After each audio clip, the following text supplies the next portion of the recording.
You're listening to the Huddle Up Podcast with Chad Jensen and Zach Kelberman. Join Broncos Country's deep divers at milehighhuddle.com and sound off. And now it's time to drop some knowledge.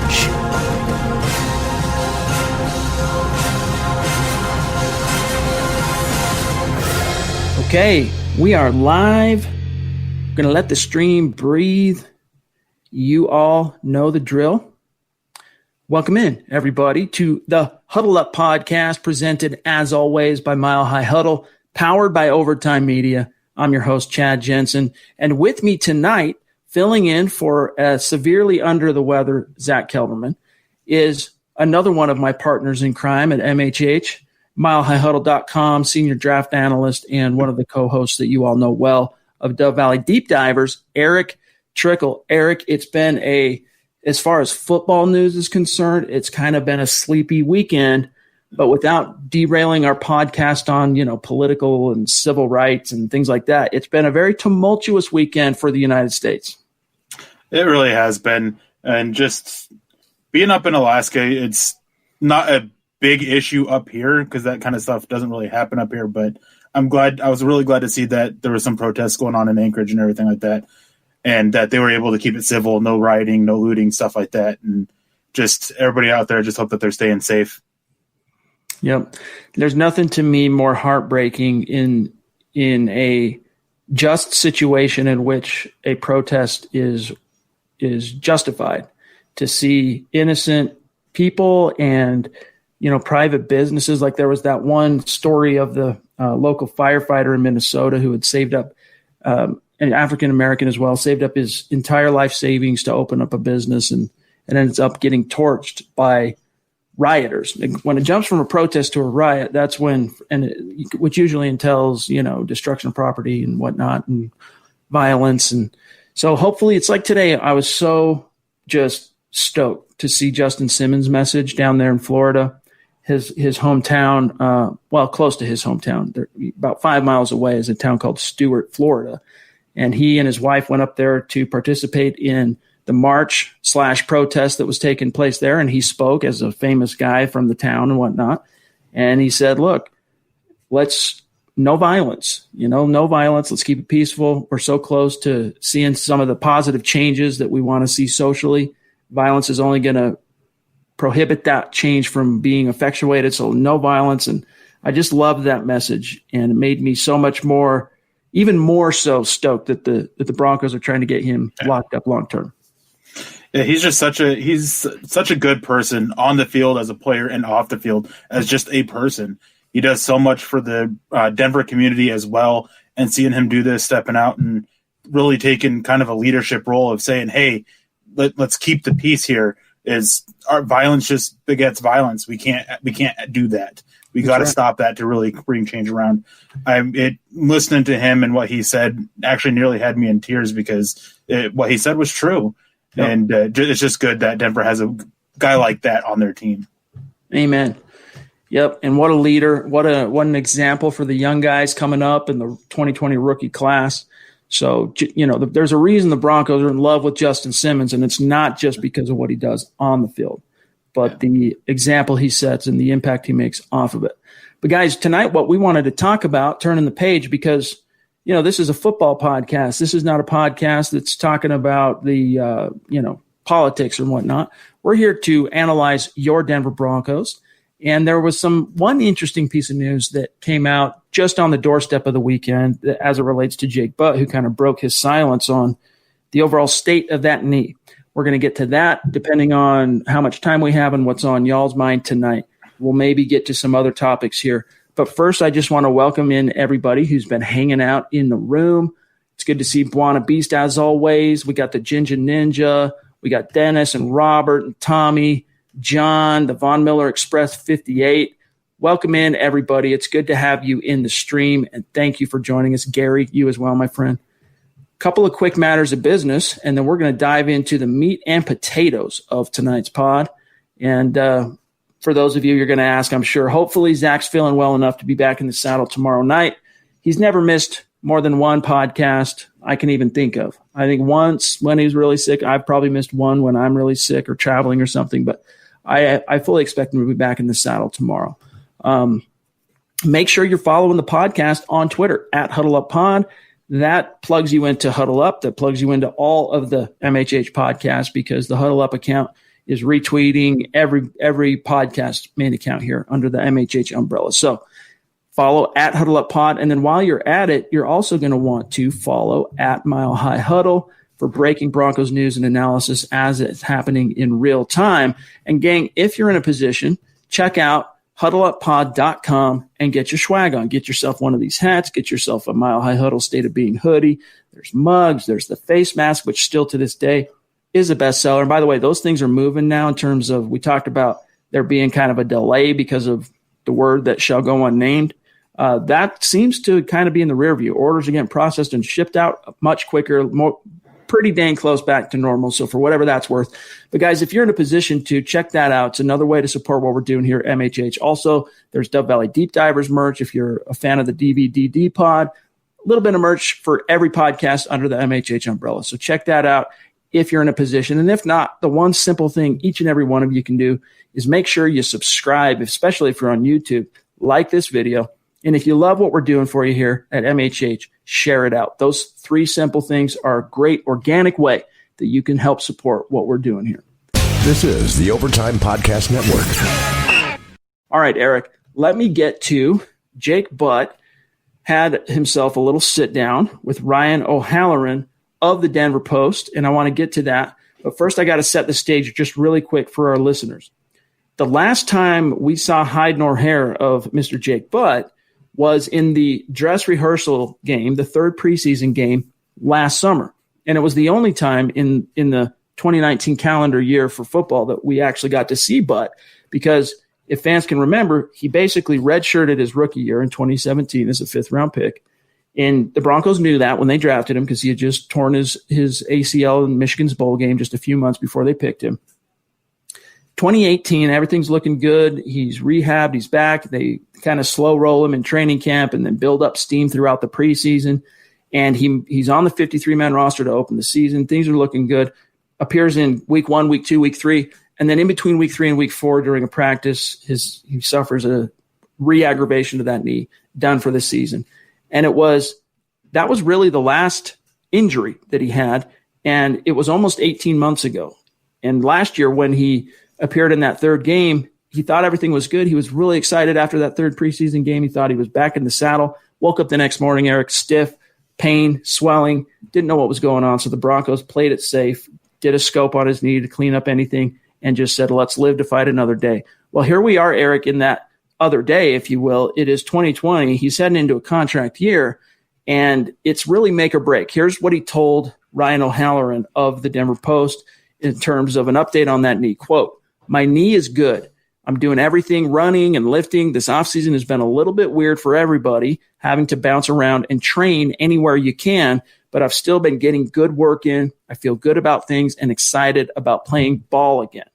Close quote. Eric, there's a couple other things he touched on that I want to get your thoughts on, but first, give me your overall outlook on Jake Butt heading into this 2020 summer. Well, it's going to be definitely an interesting year with everything that's going on in the world and not having the offseason programs. It's going to be a little bit more harder on him to really show what he can bring right now. And Denver, they've all but moved on really with going after Nick Vanette and then Albert Okwuegbunam and bringing them in. They really strengthened that tight end group that they have. And so there's going to be a strong competition there.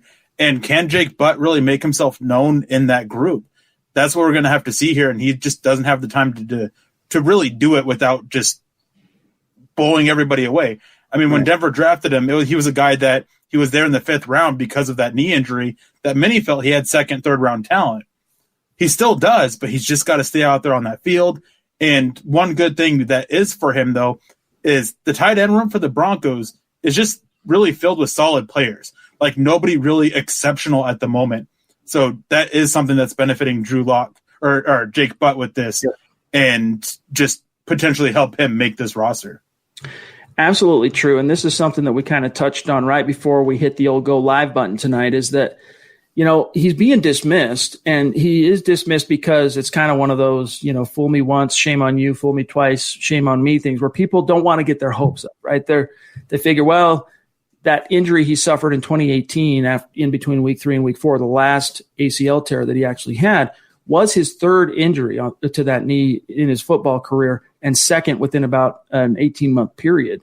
And so fans don't want to get their hopes up. It's easy to dismiss him, and the odds, obviously at this stage, with this being his 4th year and he's only appeared in 3 games, they're not in his favor. But if you actually look at the situation of that tight end room, as you just intimated, Eric, there's no Tony Gonzalez ahead of him. There's no, Antonio Gates. There's no Shannon Sharp. There is a Noah Fant who had a record-setting, I should say, rookie campaign with first-round pedigree that everyone's expecting to take a leap forward.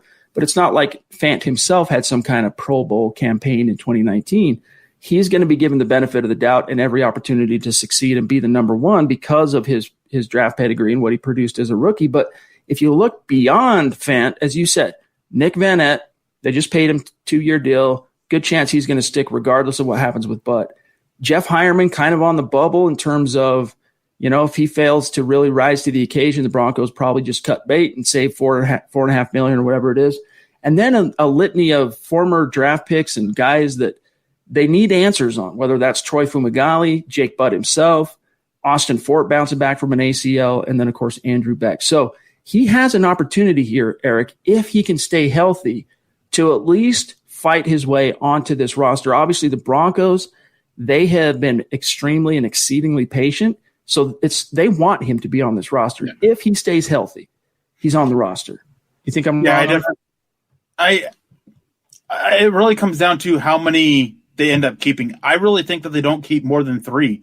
And if with that 4th one, with them being able to pull up a guy off the practice squad, I think that's what they're looking at with that 4th guy. And I'm looking at that for Andrew Beck because he has that ability to go back and play that fullback, which Pat Shurmur doesn't really use. But when it's called for, they kind of need that piece there. So I don't really see where he fits in. I'm looking at Noah Fant, Albert Okwuegbunam, and Nick Van as those 3 tight ends. But it's also a possibility that they keep Jake Butt around on the practice squad because he is eligible for it due to some rule changes that they've had. So he can sit there and still stick around on that, and they can continue to try and work with him, let him develop, let him get back into football shape, because really with how long he's been away and how little he's played, we don't know where he's at in regards to being able to actually play the game and be in shape for that. So they can sit there and continue to work with him on that and just see what he's able to do with it, more development, especially as a blocker, and potentially move on from Nick Van next year and let Jake Butt make the roster. They have their options open for him.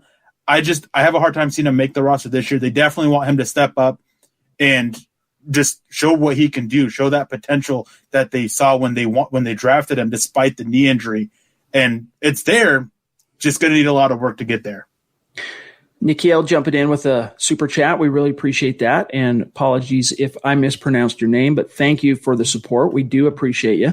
Jason here saying on YouTube, good evening, men. Let's get to the point. If Butt is in fact healthy, what does he have to do to catapult himself to tight end 1? It's funny that you say it that way, Jason, because I think before the Broncos bit the bullet and drafted Noah Fant, they fully intended he was their long-term kind of ideal for tight end 1, but he just couldn't get on and stay on the field. So now I think the best case scenario for him is tight end 2, because from a talent perspective, an explosivity perspective, and a twitch and just big plays, I mean, I can think of 2 50-plus yard touchdowns that Noah Fant had last year. Is Jake Butt busting 150 yards or 80-yard touchdown? No, that's not happening. Doesn't mean he can't be a force and a weapon in the passing game, but he, from an athleticism perspective and an explosive perspective, he doesn't hold a candle to Noah Fant. So becoming tight end 1 outside of something unfortunate happening to Fant, I think that ship sailed in Denver as soon as that first-round pick was tendered for Noah Fant. However, I could see him, not out of the gates. It would take some time. He'd probably have to have a full season's worth of body of work to rise all the way up to tight end 2. As Eric said, right now, it's really looking like that the team is eyeing Van as that tight end 2. And Albert O, he's kind of the monkey wrench in this thing in terms of really kind of exacerbating the fight that Butt has to not just make the roster so much, because I think as long as he's healthy, he's got a good chance of making it, but more so actually seeing the field. Because Drew Lock's going to be petitioning to get his boy, Albert O, his teammate at Missouri, on the field, Eric. Yeah, and as you said, Albert O, he just really is that monkey wrench because he's only good at one thing right now, but who knows, the sky's the limit with his potential. That was one thing that is just great about him. He's only a straight line guy right now, but maybe he can develop a little bit more with that horizontal passing game, which is something that Jake Butt does quite well. Right. And it's one thing that's interesting is that when they were both coming out of college, I had them as, I don't want to say similar players, but they could do one thing very well. Albert O was really good vertical guy down the seam, and Jake Butt was that really good safety horizontal guy that could attack a little bit downfield a little bit more often, but they both were weak blockers. So it's Albert O, I think he's really that piece that potentially is that final nail in the coffin for Jake Butt, but Jake Butt's going to get his chance. And I think that for him to really make the roster, I think the thing that he's got to do the most is show that he can be relied on as a blocker. That's the biggest thing. Fair point. Mike Evans, one of our superstars here, jumping in with a $5 super. Appreciate you, Mike. He says, if we place Andrew Beck or Jake Butt on the practice squad, do you think we'll be able to keep them? In other words, are you sneaking either of those guys through waivers, Eric? What's your opinion on that? I think that we would be able to sneak them through waivers. Beck might be a little bit more rough to do, but I think that just because of how limited he was in it with his usage last year, I think that teams can just think that guys like that are a dime a dozen. So there's not going to be that huge thing to go out and go after them. Same thing with Jake Butt. I think that with him, though, it's more so with the medicals. Does another team really want to take that risk on him and claim him? And because then they have to carry him on their 53-man roster. So I don't see that. I don't see them really being major or see any other team being major threats to go out and get them. This is the Overtime Podcast Network. I mean, it wouldn't exactly. If Jake Butt ends up showing true health and utilization in all of the preseason games and then he gets waived, I could maybe see a team who might have loved him in the draft that was hoping to sign him as a CFA or something, taking a chance. But I think Andrew Beck would actually be more of a threat to be swooped up on waivers just because of there are still a few teams out there that deploy a fullback and like that versatility of a guy who can put his fingers in the dirt and go ISO block a little bit. Might not be his strength, but then can go out and run routes and, set the edge and whatnot. So we'll see. And we want to grab David here, one of our bona fide superstars, rocking that MHH face mask like a true boss. And David, I did get your email, of course, with that image, and it's going up tomorrow, dude. We're going to be throwing you some love and shouting you out. So look for that, my friend. Really appreciate the support as always. And as you know, too, David, you got a hat coming your way. So he says, really hope Jake Butt is able to come up. And he says, I love the face mask. Looks good on you, dude. I can't make out any of your features because you're rocking the shades as well. But cuts a striking figure, I'll just say that. Eric, let me grab for you here again, the Broncos have been exceedingly patient. I know there's a lot of super chats stacking up. We're going to get to you, I promise. I just want to get your thoughts on a couple other things he said here. The Broncos have been exceedingly, when I say exceedingly, I mean usually for a player, if they're drafted as kind of an injury risk or as an injured prospect, the team kind of gives them one swing at the table. They develop or they rehab them, they get them back up to playing health-wise where they can participate. And then if there's another serious injury, usually teams, it's not long before you see the waived injured thing, right? They're gone. In Butt's case, this team has been exceedingly patient, really patient. And here's what he said in regards to that quote. I don't know a lot of people that have been through my situation and the team would still be hanging there with them in year 4. It really speaks a lot for the organization and what they think of me, and I'm very appreciative. It's not a guarantee. They're not telling me I'm making the team by any stretch or rolling out the red carpet. I still have to go out there and work and earn it. But the fact that they're standing by me and giving me an opportunity, it obviously means the world to me. And I'm going to try and go out there and prove them right and prove myself right. Close quote. Your reaction to what Butt is pointing out, a very unique dynamic that exists between the Broncos and one Jake Butt. Yeah, and with this quote is he's not wrong. I can't think of a single player that has been in a similar situation from him as he is, and has gotten as much love from their team that drafted him.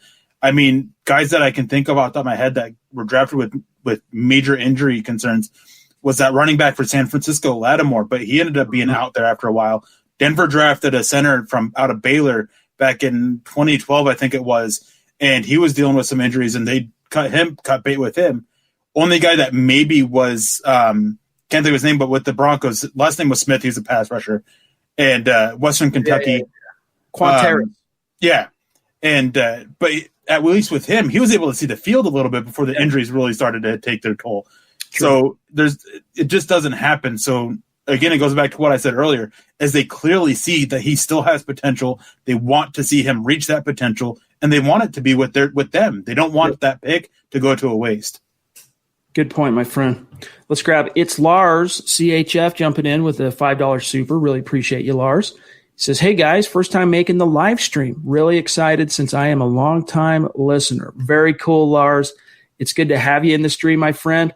I think what's better about the live stream for listeners is if you're just listening on demand after the fact as a podcast, it's still great. You get the content, you get the analysis, you get the buzz and the talk and the conversation, but you don't get to participate in that conversation. In this case, you do. So welcome. It's good to have you, my friend. Let's also grab Logan here, jumping in with a $2 super. Appreciate you, Logan. Go Broncos indeed. And let's see what else is stacking up here. I don't want to miss anybody, so bear with me. Lars jumping in again. Appreciate you. He says, sending love to the MHH family from Switzerland. Hashtag state of being. Stay safe in America, friends. Yeah, we do appreciate the sentiment on both fronts, Lars. And it's good, again, to have you in that stream. We're doing a little bit of a jump, so bear with me 1 second. I got to scroll up just a minute here. Fortunately, we're not skipping anybody, so that is good. It's good to see Brian as well. Terry, James in the house. We got King Hicks checking in here. Appreciate the love, my friend. Hashtag for the culture. Hashtag MHH family, Broncos world, and this whole community. Really cool, King Hicks. You know how much you mean to the community and to the channel. So thanks for joining us, my brother. Stu jumping in. Zeus McPeak, as we call him on this podcast, from MHH Mount Rushmore, way up through the clouds. You can see him descending on down. Been busy, but showing my support. You know, we love you, Stu, and we appreciate you, my friend. It's good to see you in the stream. Hope you're safe, healthy, happy, all that good stuff. All right, let me see what else we got here. Eric, the practice squad changes. This is something you hinted at. We know we've talked about on this podcast the changes in the 53 to the 55-man roster. 53 guys will make the roster out of camp. But on game days, teams can activate 2 practice squad guys onto the active roster, but then after game day, they have to send them back down to the practice squad. What changed NFL rule-wise for practice squad guys? Well, I can't. On top of that is they also increased the number. It's now 12 instead of 10. So there's 2 more. And I can't remember if there is 1 or 2 players that no longer have any kind of maximum for amount of years played. I can't remember if there is like a super high limit, like 8 years or something like that. I can't remember exactly, but I know that it's no longer the 2 accrued seasons that they have to have. They couldn't have that beforehand. Now that's not there. It might be higher, but I'm not sure off the top of my head. James Campbell points out here, maybe he's done his background on this. He says, for 2020, teams can have a max of 2 players with any number of accrued seasons and a max of 4 players with a max of 2 accrued seasons, irrespective of games played. Practice squad expands to 14 guys in 2022. So, you know, for what it's worth, some of these like rules aspects that it bores me. Now, I'm not saying that bores me in terms of the conversation. It means that as an analyst and a football writer covering the team, I don't spend I'll read the article that updates me on what happened in the new CBA. But a lot of that information doesn't stick. I have to come back to it over and over and again for it to stick because it's just not the first thing on the front of my mind. But it does help us give context to what could happen for bubble guys like a Jake Butt. So good point there, John, and thanks for the insight, James. George jumping in from the top rope, one of our super chat superstars, with a symbolic super here and a very generous super. Really appreciate that, George. $44. Why is it $44? George says, this is in honor of Floyd Little, the franchise, as we all know him to be, who is battling cancer. Get well soon, Floyd. So those of you who know your Broncos history, and again, George, thanks, my friend. We love you. Those of you who know your Broncos history know that Floyd Little basically carried this team for a period way back in the day in the 60s and was the first Hall of Famer, bona fide Bronco Hall of Famer. It kind of broke the ice for everybody. So he is battling cancer, and as a community of Broncos country, of course, he's in our thoughts and prayers. And so thank you, my friend, George. Gary also jumping in with the $5 super. Love my MHH guys. Jake has to be outstanding to get on. What do you think of that, Eric? I think that's not too far off. I think that he really does need to be something not really special, but something beyond good to really make this roster at this point. Or not necessarily make this roster, but trying to think of the best way to put it is just to have a better chance of making this roster, I guess would be the best way for me to put it. Yeah. It's just they have these other guys that they're invested in that they seem to want to have around a little bit more than Jake. So it's going to be an interesting battle to watch for sure, but he's definitely got to be something better than good. And they can count on them, right? Like even Troy Fumagalli had that sports hernia as a rookie, 2018, redshirted, and he came back and played all of 2019. And you've heard the old cliche many, many times, the best ability is availability. And in Jake's case, you can, as a team, have all the love or belief in a player, but if he can't get on the field, you can't just sit on your thumbs. Like, you have to make plans from a roster perspective to hedge against the distinct possibility that this dude might not ever see the field. And that's what the Broncos have done the last two drafts in particular, and free agent period, counting Bennett, which is why his prospects of making it this year, I do think they're good. I do think he has a good chance if he stays healthy. Yeah. Now, if you ask me, is he going to stay healthy, Eric? I'm not anywhere close to saying I think Jake Butt is going to be able to stay healthy, just because, that many knee injuries, 3, both knees, by the way, too. So, yeah, and there's that saying more to your point, is the best stability is availability. Yep. And I have really messed up knees, and they're fully healthy now, but there is always some kind of lingering issues with your knees, like even after one injury. And it's just, I just have a hard time being able to see him not have some kind of issues with his knees going forward. This is the Overtime Podcast Network. Yep. Not everybody can be Adrian Peterson and tear an ACL and then come back and rush for over 2,000 yards the next season like he did in 2012. Sykes JB jumping in with a $10 super sticker. Very cool. Really appreciate the support, Sykes. Here's Mark jumping in, one of our superstars, rocking the MHH gear like a boss. He says, just wanted to say what's up. Atlanta protests have been chaotic. The only protest that I'm for is Broncos country.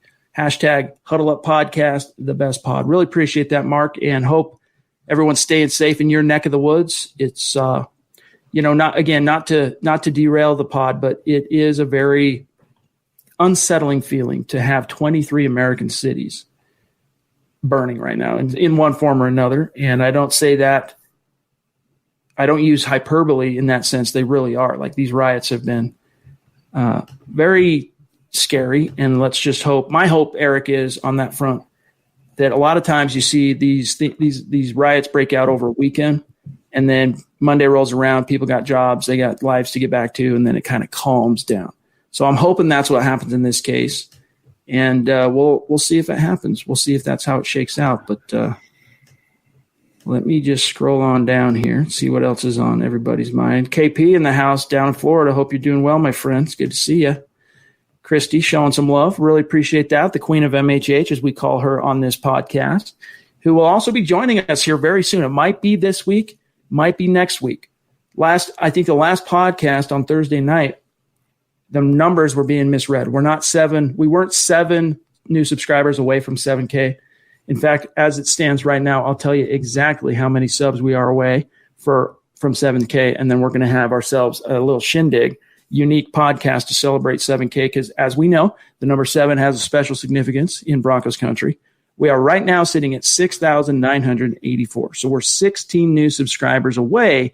And gang, I know that half of you watching this right now live, and also half of you that will be watching this on YouTube after the fact on demand, are not subscribed to the channel. I know that because I read the analytics and it tells me that. It's very flattering on one hand to know that you guys watch every single podcast and yet you don't feel the need to subscribe.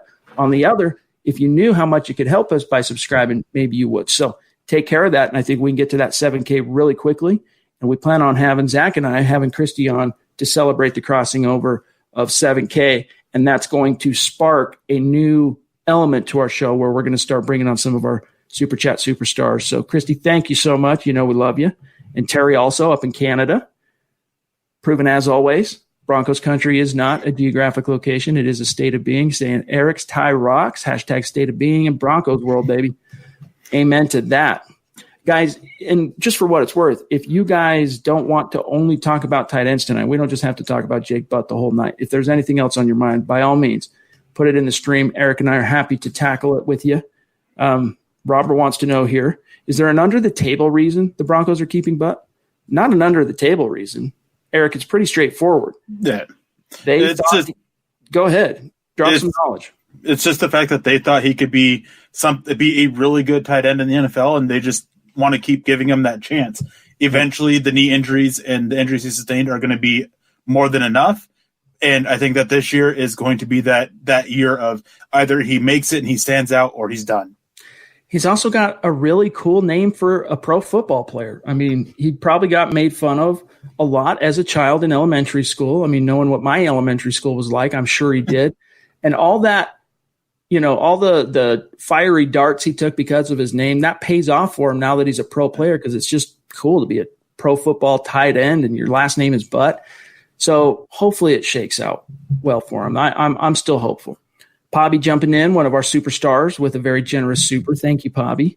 And also cool rocking the women's Huddle Up Podcast Football Priest tee. Really appreciate you, Pobby. She says, thank you, Chad, Eric, Buana, all the MHH family for the shout out on Twitter today. You got it. You guys made my day. Can't be more thankful. Love the MHH family. Go Broncos. Amen, sister. And we also hit you up on Instagram as well. So check that out if you missed it, just in case. Let's see here. Bear with me 1 second. I want to see. Oh, Christy, you don't have to do that. But really appreciate the generosity, my friend. And she says, sending out all the love and prayers tonight. Very sweet and very kind and appreciative. And our nation does need that right now. We need some cooler heads to prevail and for people to start listening to each other. Because one of my favorite quotes from Martin Luther King Jr., the great Dr. King, MLK, every major American city has a street named after him for a reason. And one of my favorite quotes comes from him. Let me just read it to you real quick because I don't want to botch it now that I'm actually on the spot here. One of my favorite quotes from MLK.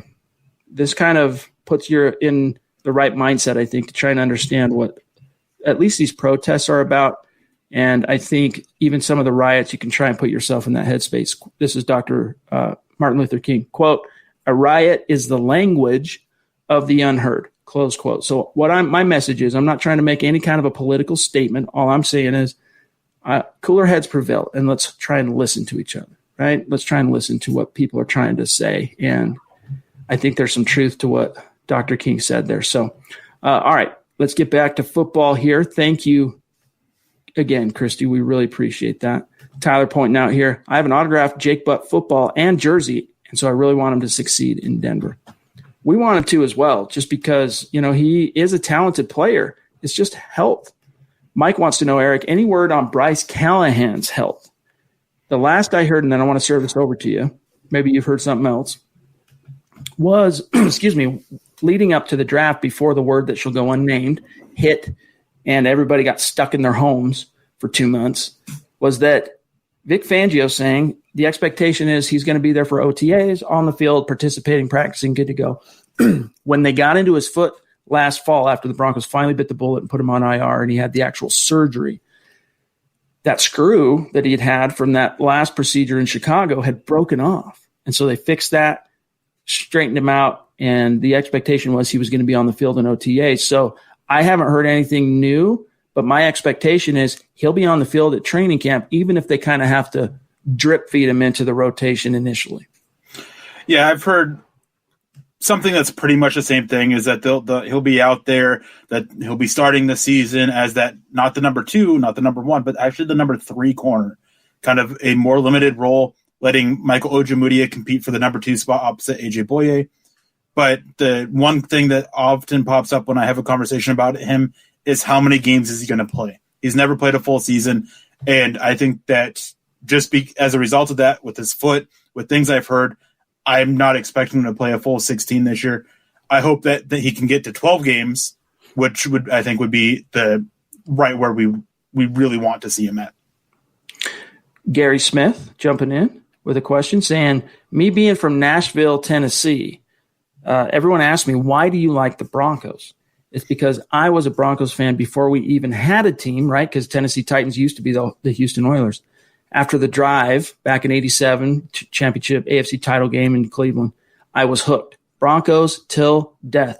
Very cool to hear how people come to be a part of Broncos country. It's Lars jumping back in with another super. Really appreciate you, Lars. He says, I'd love to see the Broncos signing Logan Ryan to a 1-year deal so that our young corners, like Ojemudia especially, can develop. Eric, I don't know about you, but I've never been and thanks again, Lars, I've never been a big fan of Logan Ryan. I don't know that he could probably thrive in a system like Fangio's where there's not as much pressure put on the corners.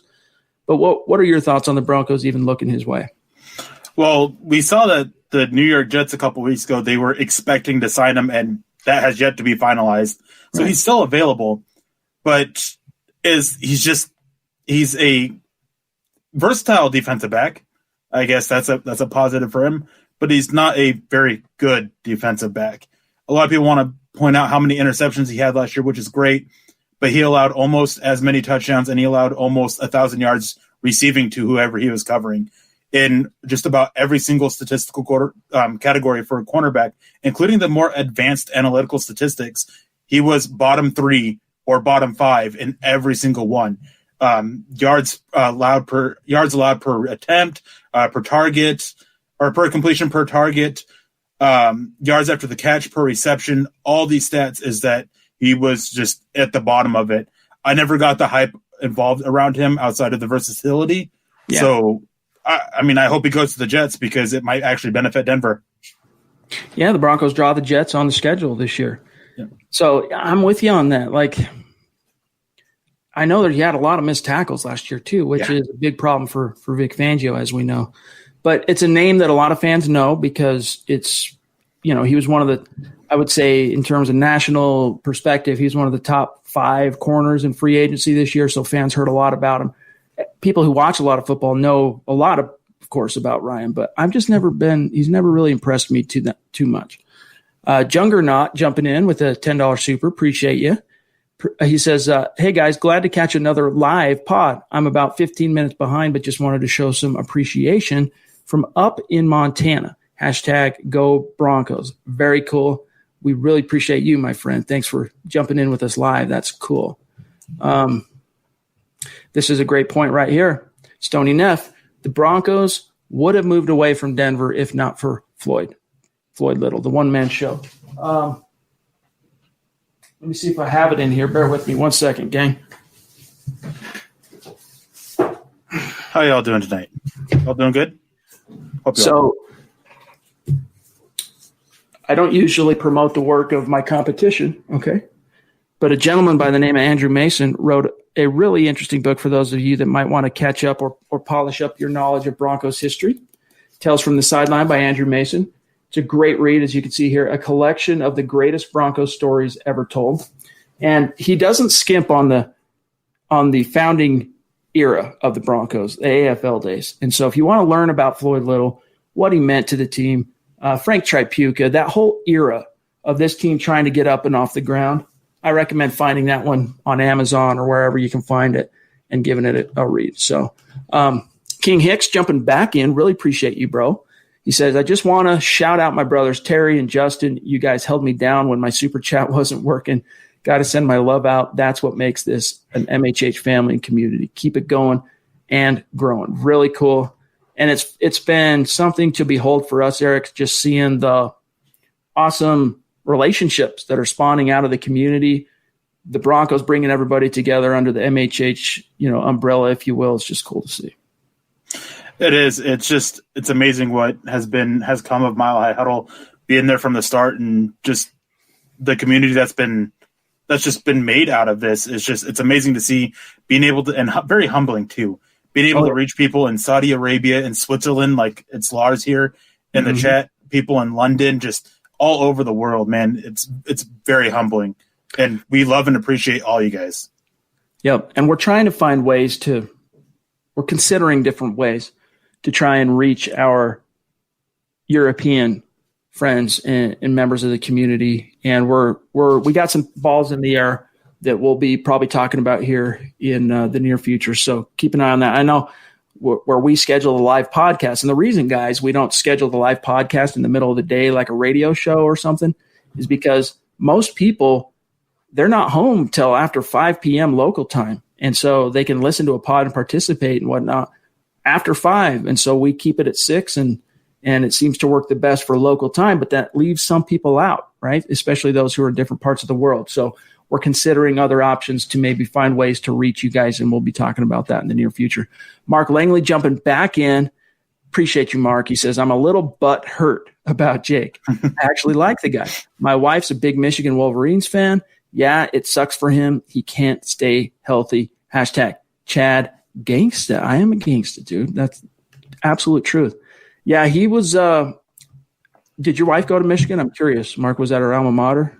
But yeah, it does suck. And I think we're all a little bit butthurt that his story hasn't been able to unfold in the most positive way yet. But he still has a chance to turn that ship around. We'll see how it shakes out. Glenn wants to know, why on earth do we still have Jeff Hireman and his $4 million on the roster right now? Eric, what's your answer for Glenn? Because nobody wanted to trade for him during the draft. Denver tried multiple times. They were trying to use him as a part to help move up and secure, as we now know, Matt Hennessy instead of Lloyd Cushenberry, and a couple other moves that they were trying to make. But there just wasn't the interest there in that happening, or other aspects fell through, like in the case of Matt Hennessy, him going the pick before where Denver was trying to move up to. I think that once training camp comes around again, I think that Denver will be looking at trying to trade him again. And hopefully he's able to perform during the preseason games to help garner more interest. Let's grab Terry here, jumping in again. Up in Canada, really appreciate you.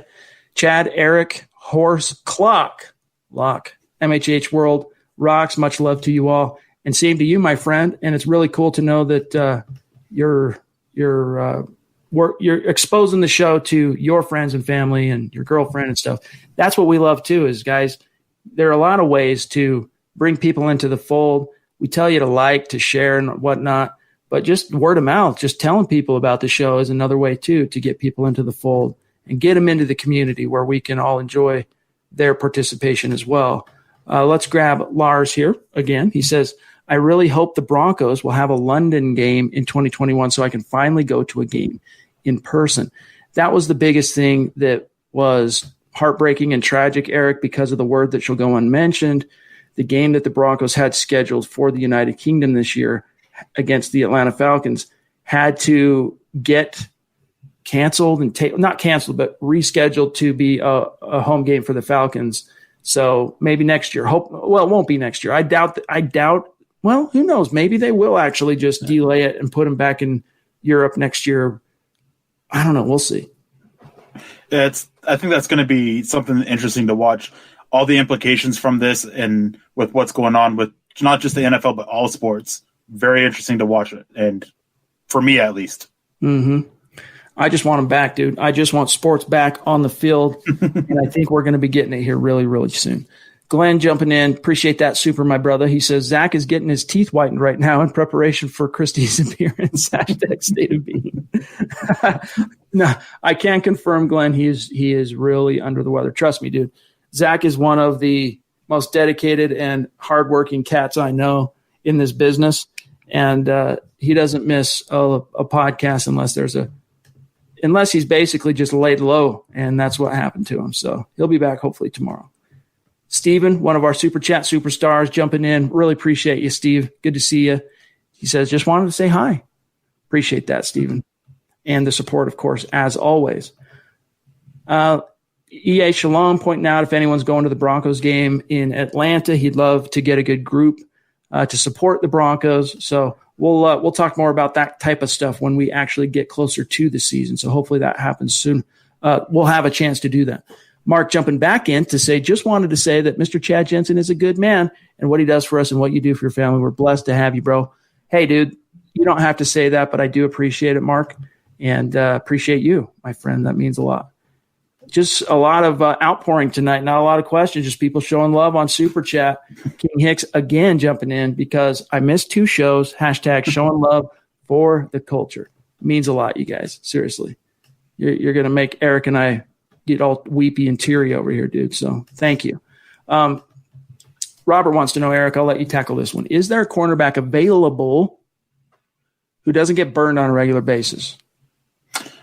Not really. Only one that could possibly be thrown out there is Denard from the Bengals, but that was more so in the nickel, and he wants a boundary job. He did, I believe it was the Jaguars. He signed with the team, and then something fell through with the contract, and now he's back to being a free agent.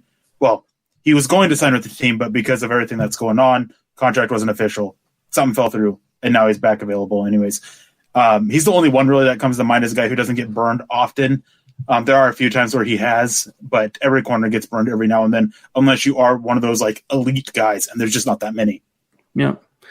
There are only so many. God only made so many Champ Baileys and Darrelle Revises. You know, if you're going one-on-one against a guy, whether it's football, whether it's basketball, pitchers and batters, eventually you're going to be on the losing end of a matchup. It's just bound to happen. Lars jumping back in. Really appreciate you, my friend. He says, so it's nice, or so since you guys don't like Logan Ryan, who do you think will be the corner behind AJ Bouye and Bryce Callahan? I've got some ideas on this, Eric. I honestly, I happen to believe that when it's all said and done, that's probably going to be Michael Ojemudia. But what's your answer? I think that it's going to be, well, really the number 3 cornerback, I think is going to be Bryce Callahan with Michael Ojemudia as the number 2. The nickel. But, as the nickel corner. And that's how I think it's going to pan out. I really think that because he's playing in the scheme that fits him so well, he'll be able to step up. I don't think he'll have like a tremendous year, but he'll be good enough to stay out, keep out there as a starter. Indeed. All right, let me see here. Yeah, as Jason said here, guys, make sure you smash that like button before you bounce on out, whether you're popping in for just a little section of the show or for the entire episode. Don't forget to leave a like here. And this is a great article. We don't have time to really go through it in its entirety tonight. We kind of kept it as a back burner possibility. But Thomas Hall of Mile High Huddle had a really good article that he published earlier today, which is based on analytics, based on what Pro Football Reference calls performance value. 5 players, 5 veterans, and he doesn't count rookies, and he doesn't count, of course, second-year players. 5 veterans who the analytics point to having a really good 2020 campaign. So I suggest you guys go check that out on the website when you get a chance. It's a great read. Black Knight, good to see you, my friend. It's been a minute jumping in, showing a very generous super. He says, just saying hello, showing some support. I got a jet because of a tournament. I got to live cast here in a bit. That's right, dude. I forgot you do all that. The gamer's life never takes a day off. Have fun and stay safe, everyone. Really appreciate that, bro. Really appreciate that. And good luck in your tourney. I'd be curious to know if you're still in the chat, what video game you're competing in. What do you think? I actually saw him, somebody else asked in the chat, and it's StarCraft 2. Oh, there you go. I don't know what that is. I know Call of Duty. I know Madden. I don't really know much beyond that. Because I was terrible at StarCraft 2, but it's one of those games that I really like to sit there and watch competitive gameplay of. It's just something that I just can't do. I tried to get into competitive gaming once with Gears 2 or Gears of War 2. Man, it is a lot of time and effort that goes into it, and I was still terrible at the game, so I got regulated to a coaching. But yeah, It's amazing, dude, how much people put into gaming and how they can find ways to earn. I mean, even my almost 12-year-old son, he told me the other day, he goes, Dad, I think I want to be a professional gamer when I grow up. I'm like, that sounds like me when I was 14 and wanted to be a professional musician or work for Sports Illustrated. It can be done. You gotta dream it first, and then speak it into existence is step one, and then you got to follow it through with effort and action. But you never know, man, what the universe has in store for you. I'll just tell you this: some dreams do come true.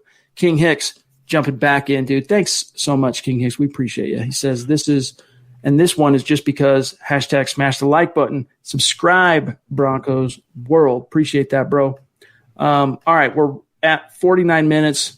We probably got to keep this one a little bit shorter than usual, but let me just see what else is on everybody's mind here before we jump out of here. We don't want to leave anyone out in the cold. James from across the pond jumping in. Appreciate you, brother.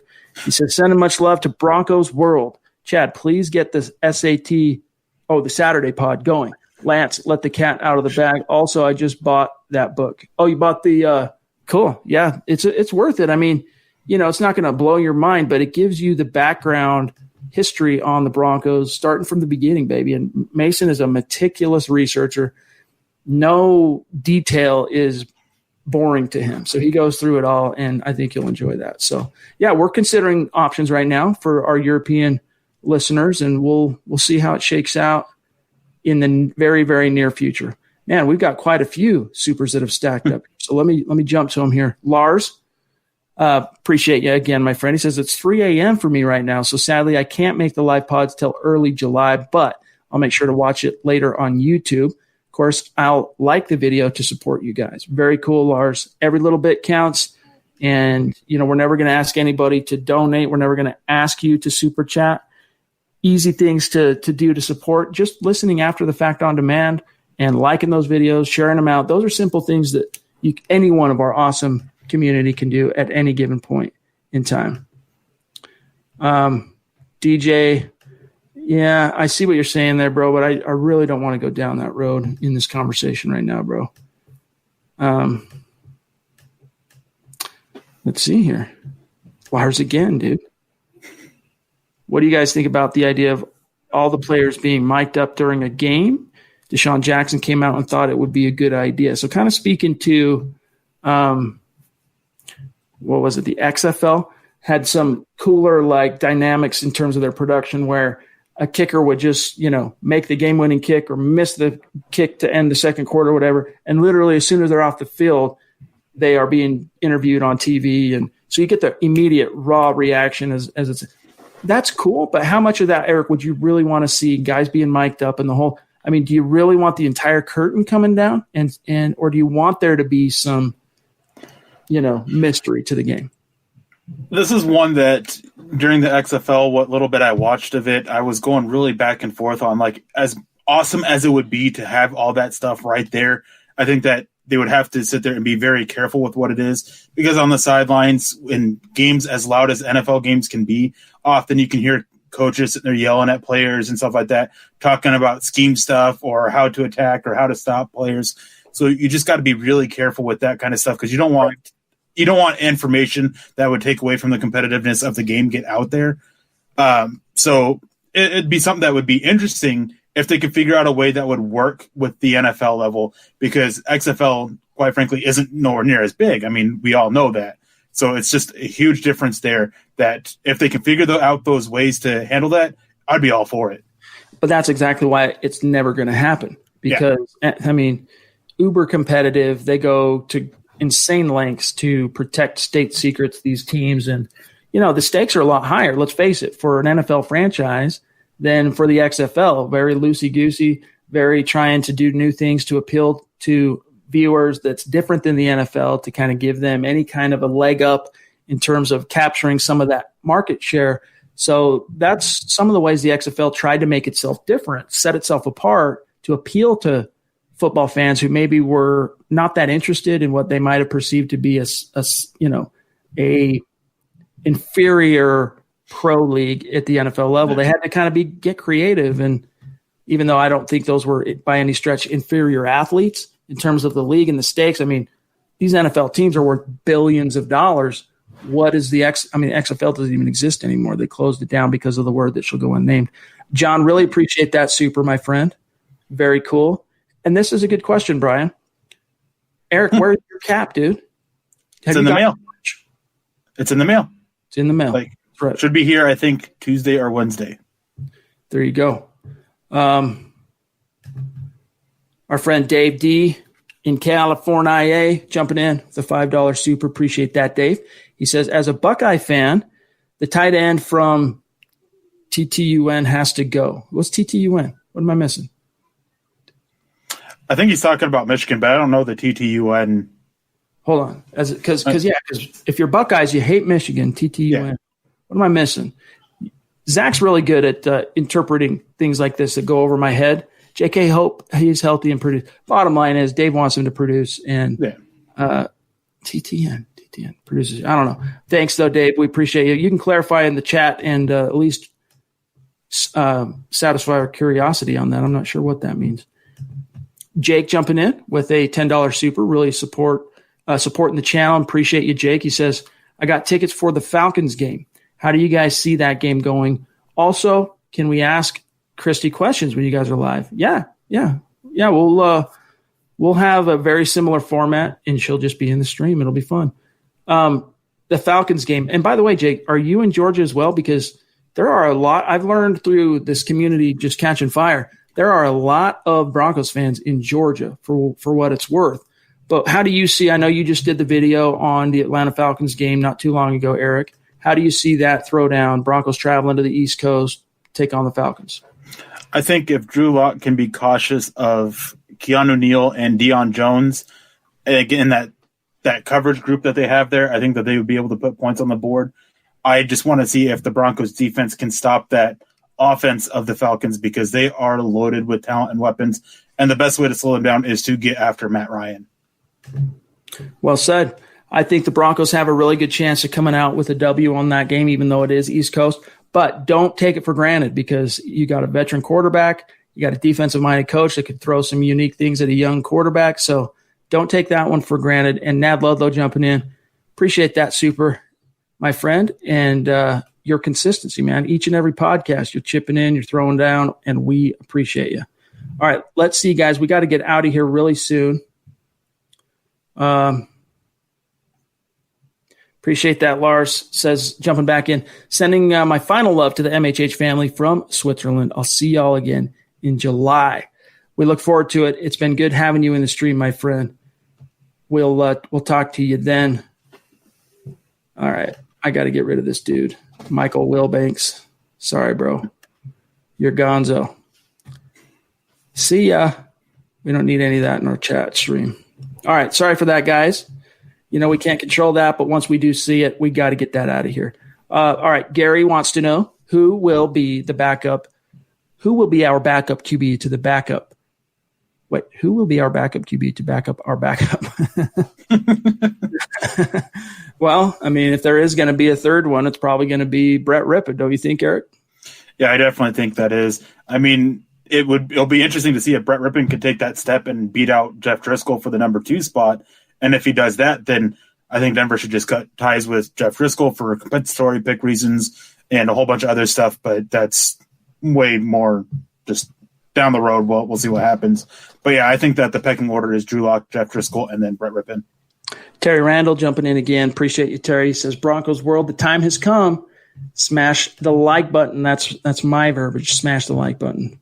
And also, Black Knight letting us know. Appreciate the super again, my friend. He says, P.S. if you guys need help with Discord or Twitch, let me know. Hey, we might hit you up on that. We are working on putting together a Discord. So, and Twitch, as you know, I am completely ignorant of.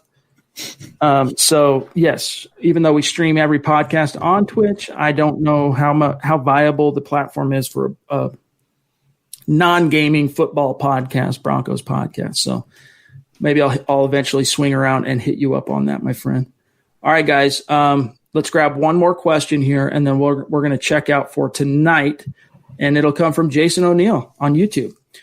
Vic Fangio's defenses typically do well in year 2. With that being said, is 50-plus sacks realistic this season? Eric, what was it in 2015? The Broncos under Wade Phillips, wasn't it 52 sacks? They led the league, I want to say. Yeah. So getting to 50, it's no walk in the park, right? You have to literally be the best in the league to approach that number. I want to say last year, 40s. I think it was 40 the Broncos had. I could pull it up, but we're running out of time. But what's your answer for Jason here?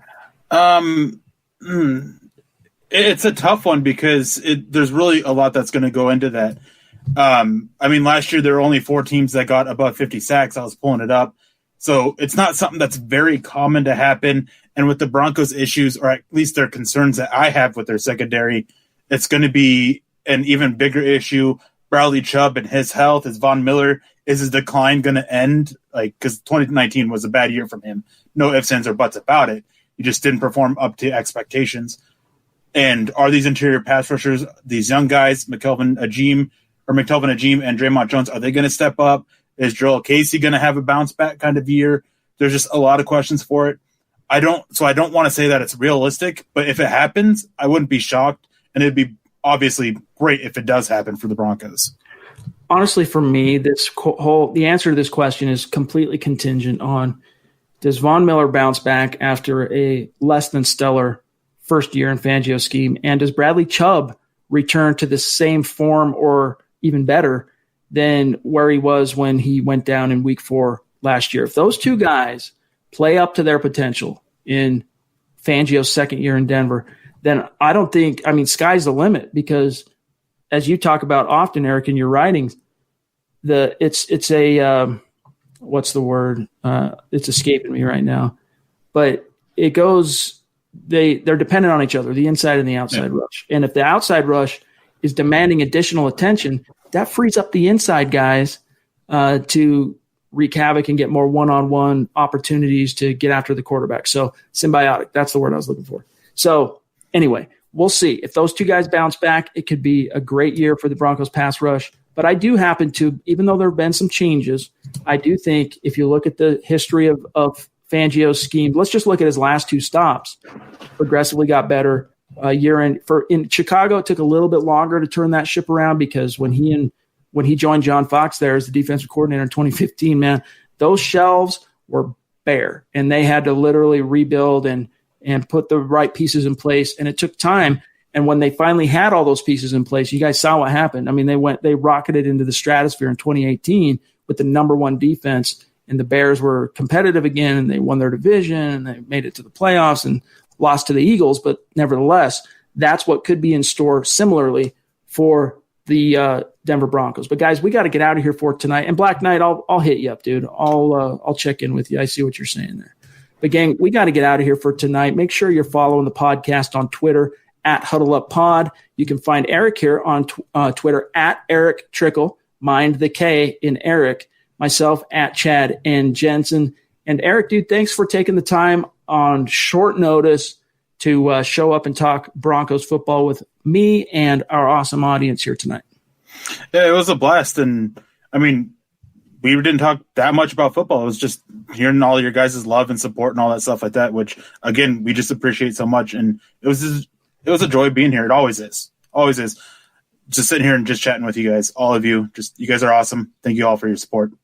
And guys, we literally hang out at milehighhuddle.com all day long. We're always putting content on YouTube, and we try to be cognizant of the comment section after the fact. But we're literally hanging out all day long because it's our jobs is at milehighhuddle.com. So if you want to keep the conversation going, as Buona Beast is saying here, come engage on the site. Every article we publish, every video, comment, post your own ideas and articles and memes and Twitter shares and Facebook, whatever, in the community section. It's another way to keep the conversation going. But for now, gang, we do got to get out of here, and we will be back. Zach is expected to be back in the saddle tomorrow night, and then you'll see Eric again, of course, Friday night with Dove Valley Deep Divers with Lance Sanderson. So for Eric Trickle, I'm Chad Jensen. We thank each and every one of you for being with us, and it's a mile-high salute to our Super Chat superstars. We love you guys, and we'll talk to you tomorrow night. You've been listening to the Huddle Up Podcast. Join Broncos Country's deep divers at milehighhuddle.com to keep the conversation going.